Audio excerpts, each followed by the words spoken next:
Greetings and welcome. My name is Ryan O'Rourke from Stay Creative Painting, and here today we're going to be doing a Q&A where we take questions from YouTube, from Patreon, and really give them the time they deserve. So let's jump into this here today with our first question from Patreon. What way do you maintain / wash your brushes? Now, I'm fairly simple with this. With acrylic paints, with oil paints, with any of it, you can buy brush cleaners, right? All of these different mediums to really take out all of the pigment from the brushes, take out all of the coloring, all of that. I'm much more simple. I am a big believer in using soap and water. These brushes here, they are cheap brushes, they are synthetic brushes, they are from Artist Loft, and I've probably purchased them between 8 months and a year ago. If you look, you can see that this one's fairly blue. It's been kind of dyed over the months. And because of that, it has a little bit of a different aesthetic, but it works all the same. It's still a fantastic brush. I wash my brushes very frequently. Definitely when I'm done each painting, generally in between stages of a painting. And the 10-minute painting, I'll probably wait until I'm done the entirety of the painting, but if I'm doing an hour-long painting, I might stop and wash them 3 or 4 times. And that's just to ensure that they're not getting muddy and I'm not allowing paint to dry in them and harden and condense the bristles to the point where it can't be washed. I think as long as when you're working with acrylic paints, you're washing your brushes before the paint has a chance to harden in it, then it's great. When I'm doing an hour-long lesson and I don't necessarily want to get up and go through the whole cleaning process, I can kind of dip it in the water that I keep next to me. I clean off enough of it until I get to that, 10, 15, 20-minute break time, and then I'll go and I'll do a thorough wash with a little bit of soap. And in regards to what soap do I use, honestly, I think I have palm olive in the kitchen right now. It's not an expensive soap. It's not an art soap. It's not meant for brushes, but it seems to do the trick for me. These brushes are just about as good as they were 8-9 months ago, and I feel like the consistency of cleaning them and ensuring that you're cleaning them throughout the process is really what's going to ensure that your brushes have a long lifespan. I know that I have some brushes over here that I've had for 5 or 6 years that still work just as well. So while some soaps can be corrosive, while you can go out and buy specific mediums for it, I personally don't. I don't personally think that it's necessary, and I've had tremendous success with just using things like palm olive and water. What I really think it comes down to is ensuring that you are washing your brushes frequently and you're never letting any acrylic paint dry on them. How do I decide what brush to use for each subject? This is a fantastic question. I think it's something that heavily impacts each and every subject, because I feel like there's generally a better brush to use in every scenario, right? So let's break this down. Generally, when I'm working on the foreground, when I'm working on a sharp subject, such as a rock, the edge of a tree, etc., I'll use something like the smaller square-headed brush. Why? Because it can hold a decent amount of paint and it has a very sharp edge. And I like to use those sharp edges for all of our subjects in the foreground because I really want those to pop. When we are looking out at a landscape, what is most in focus generally to the eye? It's the foreground and our main subject. So I like to use that sort of brush in those areas. I like to use larger square-headed brushes when I want the edges of a subject to be fairly sharp and when I want to cover a really large amount of space, because almost no brush is going to hold as much paint as the larger square-headed brush. Now, on the opposite side of things, if I want like a bunch of implications on the canvas, I might take a smaller round-headed brush like this, peel back the bristles, launch a bunch of paint at the canvas. If I want it to be much more directional and condensed, I'll use an old square-headed brush. If I want to do something like a cloud, mist, fog, all of those different things, I'll opt for a round-headed brush, because if you look at a round-headed brush, the edges are generally fairly rounded. There might be a little bit of a tip on there, but because the edges are rounded, you generally get a bit more of a feathered effect. So it's very opaque in the middle of the application, and then it kind of gets lesser and lesser towards the edges, which is fantastic as it makes some subjects and applications much more transparent. So because of that, you get a much more kind of see-through, transparent, ethereal effect in things like that. So The subject definitely determines the brush, and that's generally my very simple way of thinking about it when I'm jumping into a painting. There's a lot more information on what brushes to use and why to use them in my first acrylic ebook, Acrylics for Beginners, The Essentials. There's a link to that in the description, and I think it is a fantastic resource if you're just getting into acrylic painting and you want to learn about using water, about blending, about what brushes to use, all of the basic things you need to know about before you jump into your first painting. Is it better to buy acrylic paints in a jar or in a tube? This is a fantastic question because if you go to almost any art store and you look on a shelf, you see both. If you go online on any prominent painting supplier, you see both. So we have a lot of option, and there's always a lot of option. Which one do you choose? I want to A, talk about which one I choose, B, why I chose it, and C, kind of the pros and cons of each. Because again, it is a great question. So to begin, I personally use tubes, and I'll show you why I use the tubes. It's because when I want a pigment, I pop off the lid, I turn it upside down, I squeeze, I repackage it, and then I'm done. I can throw it, I can place it down. I don't have to be mindful or cognizant of how I'm kind of treating this. I can package it however I want. It isn't going to break, it's very durable, right? So when I'm doing something like a 10-minute painting and I need to grab paint fast, grab one of these quickly, I can just kind of toss it, it doesn't really matter. Now, I recognize that most people aren't having that painting process, it's much more calm and relaxed, but it's nice to know that if you have 50 or 60 different little colors, that they're not kind of clinging together, they're not breaking, they're not chipping like a glass or a jar may. I also like how easy it is to get paint on the palette and then have this sealed again. Because, again, you just turn it upside down, you squeeze, you have paint on the palette. Where with the jars, you have a jar, you open it, right? And then you have to get that paint onto the palette somehow. You're probably not going to dip it because of the form of the jar. You'll get the jar very dirty. You won't get this very dirty, and you'll have to add to that cleaning process. So you'll probably end up wanting to get a tool to move that paint from that jar onto that palette. Maybe use a spoon, maybe use a palette knife. Hopefully you're not using a brush, because if you do that and you want to move an extensive amount of paint, you're probably going to get a lot of paint high up on the brush to the point where the bristles at the top are covered, which means you have to wash those, which means you're probably going to hinder the binding at the top of the brush with all of the water and soap that you may be using. So for all of those reasons, I much prefer these. I think that it's much more efficient to store. I feel like it's much more easy to clean up and take care of. I feel like I don't ever have to worry about it being damaged. And I also feel like it saves me a step in delivering it to the palette itself. Now, with that said, I think that there are definitely benefits to the jars. I think that you can stack them, which is a lot of fun. I think that they're much more aesthetically pleasing than these as well, and they will store the paint just as well as these do. Both are hypothetically airtight, so you shouldn't have any issues with the longevity of the paint. And it's worth noting that acrylic paint is essentially plastic, right?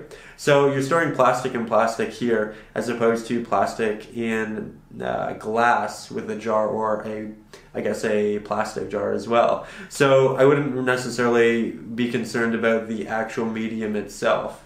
So I think there are a lot of benefits to these, but I think if you want to stack them, if you want a neat, clean studio, and you don't mind going through the extra processes of either cleaning it up or using an extra utensil, then the jar can be a fun thing as well. But if you want ease and just kind of a quick painting process in regards to actually getting the paint on the palette, these are great.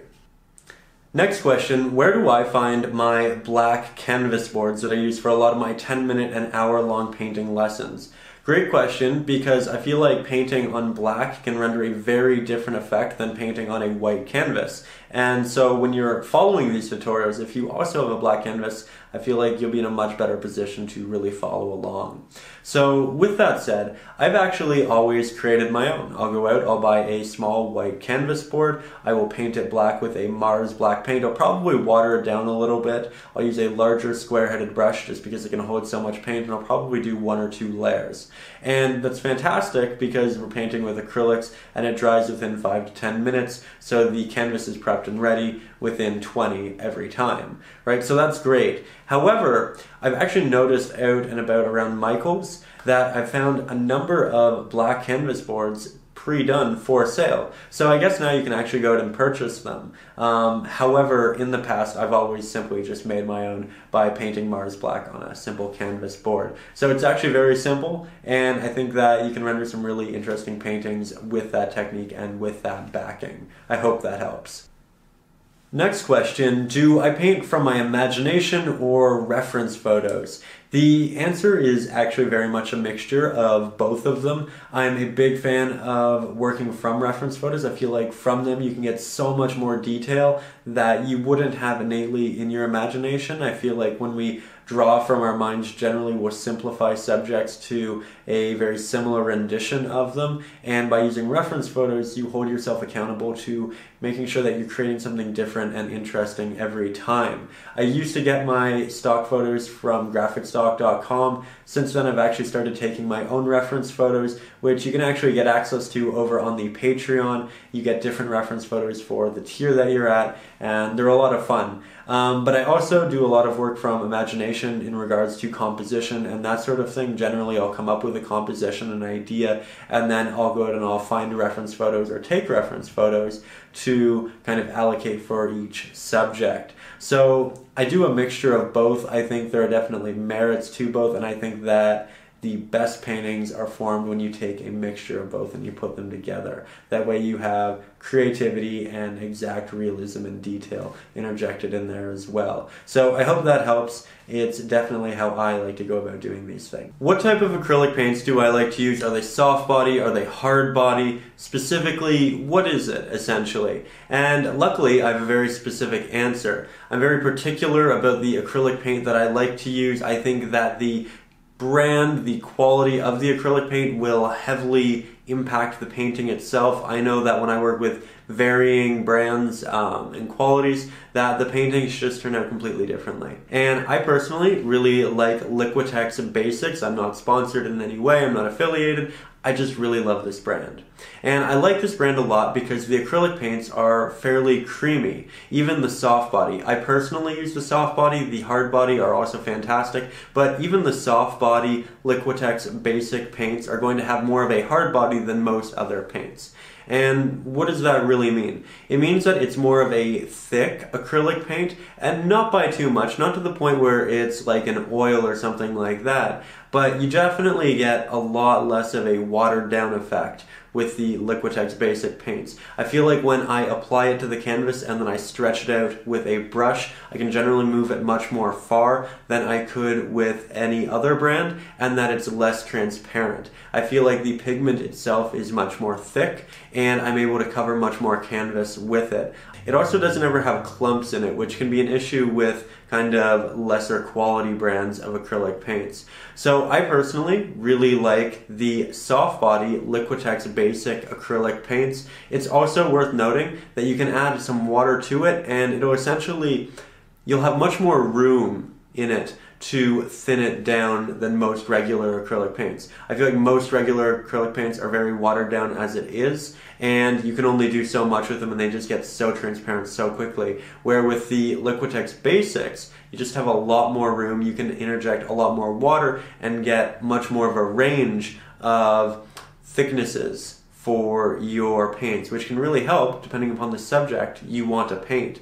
So for many reasons, I prefer Liquitex Basics paints. You can get them on Amazon, you can get them at Michael's, you can get them all over the place, and it's also a fairly affordable brand, which is really nice as well. Next question, why do I use such small canvas boards? And I actually have a number of reasons for this. The first being that I really like the idea of being able to create something in a fairly limited amount of time. I think that we live in very busy days. I think that a lot of us are very much scattered with what we have to do, and finding 5, 6, 7 hours to paint in a day is quite difficult. But when you have a small canvas, you don't have to worry about spending all of that time. It's a much more quick process. So if you have this fantastic idea in your head, you know that you can get it out before you forget it. It's also great because, again, not everybody has this much time, and this ensures that everyone can almost do a painting every day or every other day, right? Because if it's only taking 10, 20, 30 minutes, it's much more manageable than setting aside 6 hours. So I really like it for that point as well.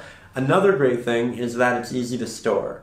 Now, I've almost done 100 of these 10-minute paintings. Imagine if all of them were done on an 18 by 24 canvas. That'd be huge. It would take up so much space here in the studio, I wouldn't have room to do anything else. But because they're as small as they are, I can move them about, I can store them easily, I can kind of line them up behind me. I think that smaller miniature art is very highly aesthetic. I personally love the look of it, and I love the canvas boards as well because when I do a lot of the initial sketches, I use a fine-tip Sharpie because I can generally see through the first couple of layers, so I don't lose my drawing when I'm doing a messy background. So it's great because the Sharpie doesn't show through the back of canvas boards, and that's another benefit of using something so small. Generally it comes in canvas board.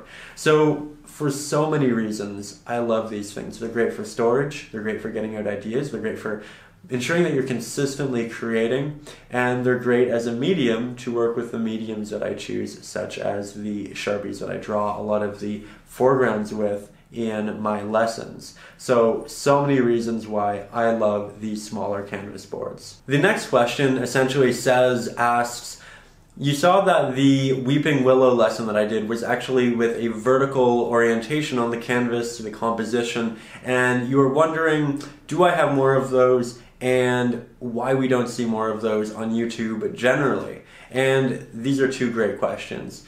To start, yes, I do have plenty more of these, but they're actually in a little bit of a different format. I have this book called Painting Prompts for Beginners. It is an ebook and is essentially 21 digital sketches of varying landscapes, except instead of being horizontal, they're vertical. So it's something completely different, but it's 21 different ideas for days when you want to create something, you want to make something, but you don't want to go to the process of sketching it out and kind of figuring out the composition, all of these things. You just pick one and you can transfer it and you can paint it. It makes it so much easier. So yes, I have 21 other vertical ideas just like that one that you are more than welcome to go and find on the website or on the Etsy. I think that it's a really fun way of going about things. It's kind of like an adult coloring book but for painting. So quick answer to that, yes, I do have lots of other vertical pieces. However, why do we not see more of these on YouTube? To make it simple, when you look on YouTube, you see thumbnails of videos, right? That's the image, and then you see the title. All of those images, because of the platform that YouTube decides to work with, all the images are horizontal, right? So what looks best in a horizontal thumbnail? A horizontal painting. It just fits naturally. It's comfortable. Where when you do a vertical painting, you either have to cut off a lot of the painting or you have to make it look much smaller in the thumbnail. So when people are on their mobile phones or their tablets, perhaps it's a very small image and they don't actually get to see it. So because we are posting on the platform of YouTube and the thumbnails on YouTube have to be this fixed horizontal aspect ratio, we generally need to create more horizontal pieces so that people can actually see them in the thumbnails, are interested, click them, get engaged with the content, etc. With that said, I do plan on doing a lot of vertical lessons in the future. The last one is performing exceedingly well. I'm so happy to see all of you just excited about it. I've seen some renditions of it and they just turned out fantastic. So I definitely intend to do more vertical lessons in the future. But for now, if you would also like to do a lot of vertical paintings, again, I do have my painting prompts book with 21 digital sketches. Description is where you will find that. Next question, what is my personal favorite medium? And this question, it might come as a bit of a surprise, my answer, because if you look on the channel, you'll see a lot of acrylics, you'll see very few oils.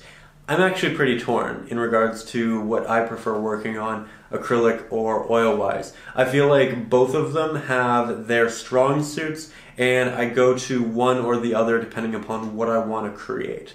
So to kind of break this down, when I want to do something quickly, I'll go to acrylics. Why? Because it's really forgiving. Because I can get that paint out and it will dry so quickly. Because I can create and realize an idea just like that, right? I also really like acrylics because it's forgiving. So if I want to try a crazy new idea, something that I have in my head but I've never really done with any medium before, I'll go to acrylics because if I do it, then I can let it dry for 5 minutes and I can completely change it, right? Whereas if I were doing oils, I'd do it on the canvas and then I'd look at it and I'd say, okay, I want to change that, that, and that. I have to wait 5 days for this to dry.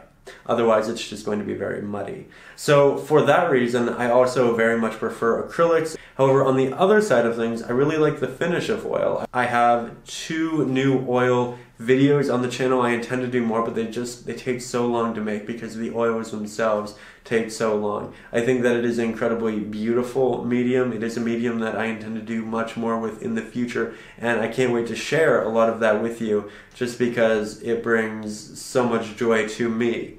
I think that both mediums have their merits, have their pros, have their cons.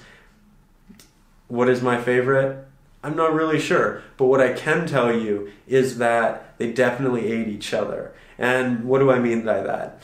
I'm saying by doing all of the acrylic paintings that I've done, I've gotten significantly better at oil painting. By doing all of the oil paintings that I've done, I've gotten significantly better at acrylic painting. And that's because each of them are very definitive with how you work with them, right? And they teach you more about the other medium by defining exactly what it isn't, or what it's missing, or what it has. So you learn much more about the benefits and negatives of acrylic painting when you're working with oils, and vice versa. So if you want to get really fantastic with acrylics, I'd implore you to sometimes play with oils. If you want to get really fantastic with oils, I'd implore you to sometimes play with acrylics. And I think you'll, over time, get much better at both mediums through that practice because you really learn what everything is and isn't, where it stumbles and where it accelerates. Next question, this one is quite fun. Do we have traceables for the 10-minute lessons? The simple answer is yes, yes we do. As of April 2018, I've started doing digital sketches for all of the 10-minute lessons. They are posted over on Patreon at the $4 level.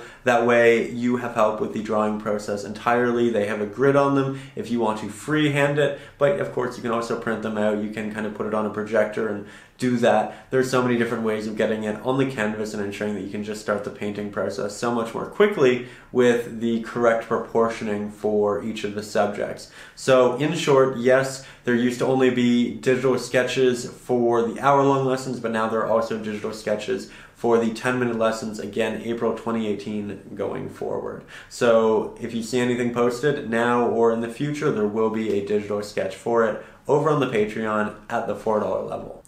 Next question, essentially, do I apply oil paints over my finished acrylic paints to make them look brighter? And if so, why? To make it simple, I personally don't do this. I don't do this because when I do the 10-minute paintings, essentially once I'm done with that process, that 10, that 13 minutes, I'm done. I like the painting the way it is. I think it's a neat practice. When I'm doing the hour-long paintings, whether I do it in an hour and a half, or 2 hours, however long it takes, when I'm done that painting, that sitting session, when I'm doing it, I'm done, and I like it for what it is. If I want to do something where I'm continuously going back to it, I'll probably work on an oil painting instead. So I feel like I have a very different process for each medium, but I think that this question touched on a really important side note to acrylic painting. So you mentioned, do I brighten things with oil paints once the acrylic's done? A lot of you are probably wondering, why would you need to brighten the acrylic paints with oil paints? Are oil paints brighter than acrylic paints? And the answer, the general answer, is no. But why do people do that? And people do that, and it's a good idea, and it's a good practice. People do this, for the most part, because acrylic paints are innately fairly transparent, right? So let's say you're doing a dark scene, and maybe it's a night sky, maybe it's a space scene, and then you're building light layers on top of it. Because acrylic paints are transparent, all of those light layers are going to be semi-transparent, so you're going to see those dark colors showing through those light colors, so those light colors aren't going to be as light as they are in the tube or on the palette because they're optically going to mix together with the dark colors because we have a darker base. So it's not going to be as bright, where oil paints are much more thick. So when you apply that, you don't see through it. There isn't that transparency for the most part. There are more transparent oils, but for the most part, that's why that is. However, I don't think it's necessary, and I actually do my paintings to avoid needing to do things like that. So how do we avoid that? We essentially just do additional layers. So if I'm doing an acrylic painting and I want the moon to be incredibly bright, I will do a layer of white or a light blue or whatever that color may be.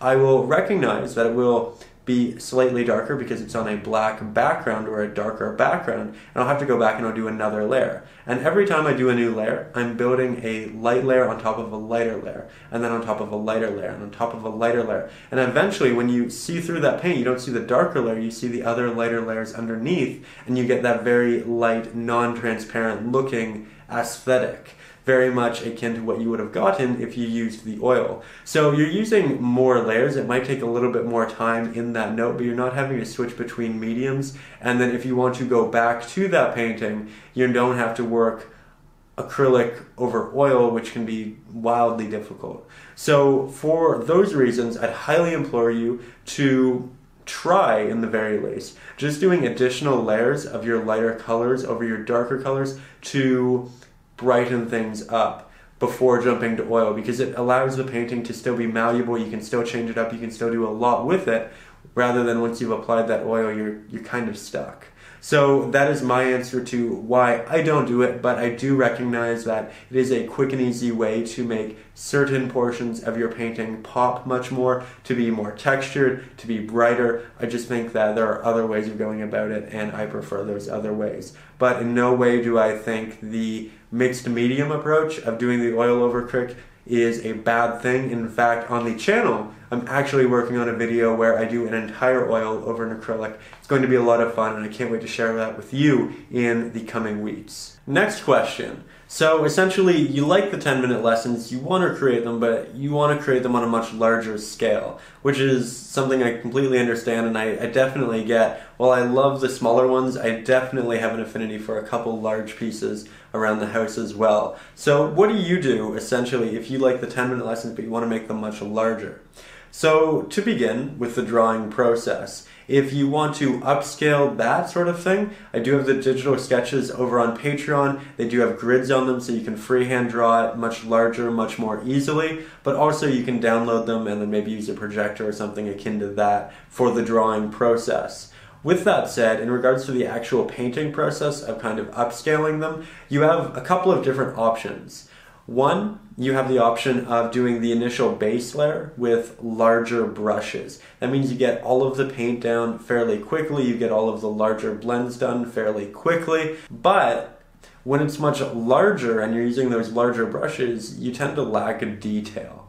So what I would implore you to do from there is to do a secondary layer, recover almost the entirety of the canvas with much smaller brushes, the same that we would use for one of the smaller 10-minute painting lessons for a much smaller canvas. When you are forced to work on a large surface with small brushes, you tend to incorporate a lot more detail and intricacy, and you get a much more interesting painting. Alternatively, you could just go in initially with the much smaller brushes, do a single layer or however you want to layer it, but skip that initial layer. But regardless of which you choose, I'd simply implore you to use much smaller brushes for the rendering of the larger canvas. I think you'll get a much more interesting piece through that process. The next question is really a set of 3 questions, but they all kind of connect and correlate, and I really like that. I also think that it's a fun personal question, which I appreciate because I really think of this as an artistic community where I get to know all of you, I get to see your work so frequently, I see you commenting, and I feel like we're building a community and really great artistic relationships as well.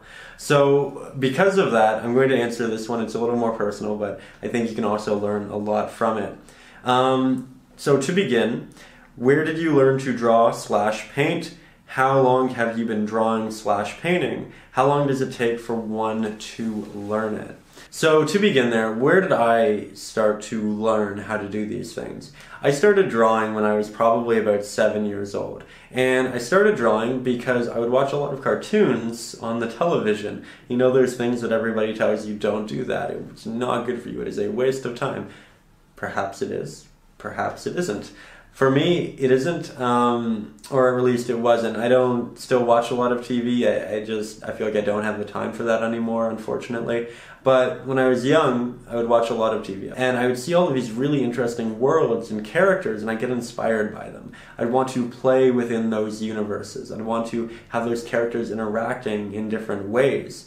And so I would start drawing. And at first, they were not good. But I feel like I was consistently inspired by watching these television shows. And because of that, I just kept doing it. I kept practicing and practicing. That's essentially what I did. And I feel like through that process to maybe 12, 13 years old, I just did a lot of drawing. I drew almost every day. And because of that, I got fairly good with proportioning, with line work, with all of those different things. And then when I entered into high school, I started taking art classes in grade 9, 10, 11, and 12, where they slowly began to introduce me and my classmates to painting, specifically acrylic painting. And when I began acrylic painting, I would do all of the drawings for them, and then I'd have to start covering with paint, and I wouldn't like covering them with paint because I knew I liked drawing, and I was good at drawing, and I wasn't good at painting yet. I didn't understand it, so I said, I don't like acrylic painting. I just want to draw. And I said this for probably a year and a half, but every time I had to paint, I would learn something new, and I'd be like, oh, I know how to do that. And that, and that. And slowly the knowledge accumulated to the point where I felt fairly confident with the medium and where I knew I could have a lot of fun with it. So by halfway through grade 10, grade 11, I really started to enjoy acrylic painting. But I had this foundation in drawing which made the kind of initial sketches, the compositions, all of that fairly strong. So I was starting from a relatively good place, admittedly. So if you're entering into acrylic painting, I'd highly implore you to start drawing as well. It will really help with your compositional skills, with kind of laying everything out and giving it the foundation so that your painting can be as good as it can be. I get a lot of painting sent to me looking for critiques, and I find that generally my biggest critiques aren't necessarily on the painting itself. It's not on the blending of paint, the color choice, the texture, anything regarding the actual acrylic paint. It's more so to do with the drawing and the composition itself. So, if you're going to take anything away from this very loquacious answer, it's to learn how to draw so that you can also get better at painting. And again, I began very simply by copying images that I saw on the screen. So if you are, say, a supporter over on Patreon and you're using the digital sketches to just copy out or trace the 10-minute lessons, the hour-long lessons, that's really good. That is definitely increasing your ability to draw. It's increasing the motor skills that you're working on, and it's going to ensure that your paintings are a lot better, but you're also becoming a much stronger painter as well. We left off at me being in high school. I'm doing acrylic painting. I'm really starting to enjoy it. But again, I didn't initially. I had to push through that, and I think that's a good lesson to continuously be working through things and not give up because they're initially hard or confusing. Then I went over to university. I went to OCAD University in Toronto for fine art and filmmaking, and I did this, and I did a lot of painting classes, drawing classes, but I actually had like specific color classes, and we would use different types of paint, and I would do oils. And when I started with oils, I had the same experience as when I started with acrylic. It was, I don't understand this, I don't really like it. I understand acrylic painting, I want to do acrylics. But because of the class, I had to continue, and I actually ended up loving it as well. And now I'm at the point where I have this like very even conflictual love almost of oil and acrylic painting. So again, it's another example of don't give up on something because it's hard or confusing. Work through it, actually learn it, and you'll get much better at it. This time, however, I came with the background of understanding acrylics, so I was able to take those ideas and those lessons into oils, which definitely helped as well. So anyways, getting back to the question of how long does it take, what is my time frame for it? I was essentially 7 when I started drawing, and I've continued doing it up until now. I'm currently 25. I started acrylic painting when I was essentially 13, 14. I've continued it till now, and I started oil painting when I was probably 18, 19. However, and there's a big however, I took very long breaks in between. So in my class course load schedule, if I had my art school stuff going on for one semester, then the next semester I wouldn't have any of it. So I take a 4, 5, 6, 7 month break where I wasn't creating anything. At this point, I wasn't as inspired by drawing what I saw on the TV, so that wasn't continuing, and I would have these long breaks where I would A, kind of forget things, but B, kind of lose the motor skills associated with drawing and painting. And this happened on and off for probably 10 plus years. So while I've been painting for as long as I have, while I've been drawing for as long as I have, there were definitely large areas and points of regression, and I definitely could be much better at it now with that amount of time. So when you're looking at someone and you're saying they painted for 15 years, that means I need to paint for 15 years to get there. That is not true at all, because they may have only painted once a week for 15 years, where you could paint every single day and get there so much more quickly. Right? Another big bonus that everyone else has right now that I feel like I didn't have initially is YouTube. You have all of these tutorials, all of these lessons, all of this instant access to information and ebooks and all of these different things to accumulate knowledge and then put it into practice so much more quickly, where with me I kind of had to wait for a class here or there when I was kind of growing up and going through all of this. While YouTube was a thing, painting channels really weren't. I think I realized that painting channels were really a thing when I was in my first year of university at OCAD, and I saw Lisa from Lockery Fine Arts videos on YouTube, and I was like, wow, these are amazing. I feel like I'm learning so much. This is incredible. Still follow her, by the way. She is fantastic. Go check out Lisa from Lockery Fine Art if you haven't.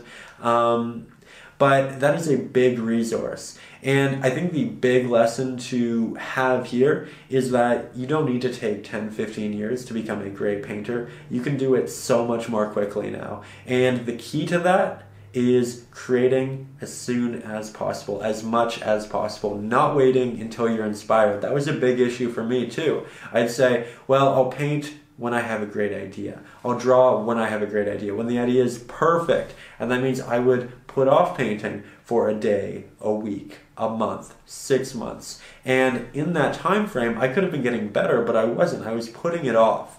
That's what you need to avoid. Try to paint or draw every single day, or at least 2 or 3 times a week, and you'll be so much better of an artist for it. It's that dedication that'll get you there. And that way, when you have a fantastic idea that you're inspired by, you will be in practice. Your motor skills will be there. You'll be firing. You will remember everything you need to, and you'll be much better for it. You'll also probably come to those ideas so much more quickly because you are creating every single day. It is the biggest lesson I can implore you to follow, and that is just to create and create frequently, whether you're inspired or not. If you're not inspired, work and create things that you know will help future creations that you might want to do. So for me, as an example, I love landscapes. So if I don't have like a great idea for a landscape, I'll just draw trees or mountains, or I'll paint them just to be in the practice and learn about them, or I'll watch videos on them. The point is that as long as we're constantly engaging with the things we love, we will get better at them.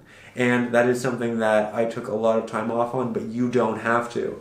I don't want this to be like an ad or like an endorsement for anything, But that's really why I created painting prompts for beginners, the digital sketchbook of 21 digital sketches with the grids and all of that. It was for people who wanted to get much better at creating but didn't necessarily have the ideas every day. So that way you can just kind of pick one off and create it. And of course you don't have to use that. You can just go off and create your own ideas or just make things. Just make things. That's really the tagline here. Make things and you'll be great at creating art in a very condensed, much more quick period of time. Anyways, that very long rant/answer over. I truly hope you enjoyed. I hope you had a fun time here today. I had a lot of fun recording this, and I love that we get to sit down and just have like a very personal conversation here and also learn some things. Now, of course, as always, if you'd like to learn more, there is a link in the description to my ebook, Acrylics for Beginners. In it, we talk about how to blend with water, how to mix your paints, what brushes to use in whatever scenarios you're in. Also, there's I'm a pirate. There is my other ebook, Painting Prompts for Beginners, in the description. It's 21 digital sketches for days when you need some new ideas, you want to create something, but you're not inspired and you want to get better at the craft. Of course, there's also a link in the description to the newsletter so that you don't miss a thing, and a link to the Patreon where, of course, you can support this channel and receive access to dozens of hour-long lessons, digital sketches of the 10-minute painting lessons, and royalty-free reference photos as well. Thank you so much for stopping by. I've had a wonderful time, and I'm going to end this video before it just becomes ridiculous. Thank you so much, and above all, as always, stay creative.